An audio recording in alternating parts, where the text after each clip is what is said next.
ब्रह्मचर्य का पालन तो आप लोगों के गुरुओं की कृपा से होता है। पूज्य स्वामी जी गुरुदेव भगवान है, स्वामी ईश्वरानंद सरस्वती जी। लेकिन भगवान 3-4 महीने में तो ऐसे ही हो जाता है। तो हमने एक बार, जब हमारी नई अवस्था थी 18-20 वर्ष की, तो एक ओंकारानंद सरस्वती नाम के परमहंस महापुरुष थे। तो हमने एकांत में उनसे प्रार्थना की, तो उन्होंने कहा था जैसे दाल में उफान आती है, तो जो संतान उत्पत्ति कारक ब्रह्मचर्य वीर है वो स्वयं से नहीं निकलता, या तो स्त्री सहवास स्वप्न में देखे और फिर निकले तो वो दोष माना जाता है। यदि स्वाभाविक आप जगे और आपको ऐसा दिखाई दिया तो वो दोष नहीं माना जाता, वो आपका ब्रह्मचर्य पुष्ट ही माना जाएगा। तो अगर हमारा चिंतन गलत हो गया और फिर वीर्यपात हुआ तो वो दोष माना जाता है। उस दोष के प्रायश्चित के लिए गंगा आदि पवित्र नदियों में खड़े होकर के स्नान करके उसी में खड़े होकर थोड़ा जप करे तो उससे उसकी दोष निवृत्ति हो जाती है। और खान पान का संयम रखे और थोड़ा व्यायाम भी करे। व्यायाम करते हो सुबह? शीर्षासन में उड्डयन बंद लगा के अश्विनी क्रिया ये सब। हाँ बिल्कुल बिल्कुल करते रहो, बहुत अच्छे हो, बहुत अच्छे हो। और माताओं बहनों से बचते रहना, क्योंकि अभी तो बहुत नई अवस्था है।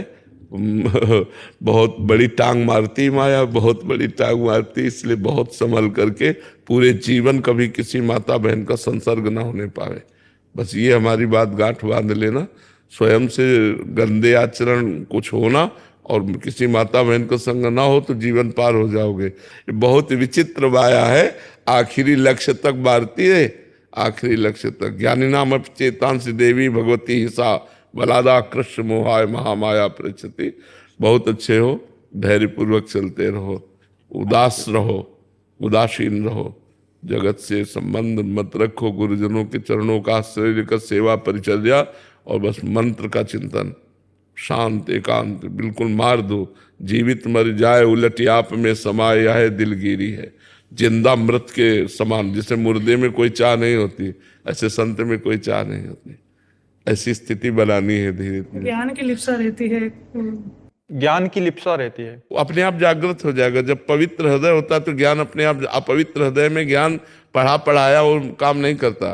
पवित्र हृदय में स्वतः ज्ञान, ब्रह्म ऋषियों को जो ज्ञान स्फुरित हुआ पवित्र हृदय में, मंत्र अनुष्ठान, पवित्र हृदय, पवित्र वातावरण, तो अपने आप ज्ञान जागृत हो जाएगा। जो ब्रह्म बोध है वो स्वतः हो जाएगा, केवल गुरु कृपा ही केवलम।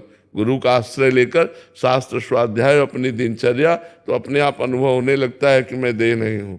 अपने आप अनुभव होने लगता है मैं सूक्ष्म शरीर नहीं हूँ, मैं स्थूल शरीर नहीं हूँ, मैं कारण शरीर नहीं हूँ। स्वरूप का अपने आप से अपने आप में बोध होता है, ना कि मन बुद्धि के द्वारा। अपने आप से अपने आप का बोध हो जाता है। आप चिंता न करो, चलते रहो बस।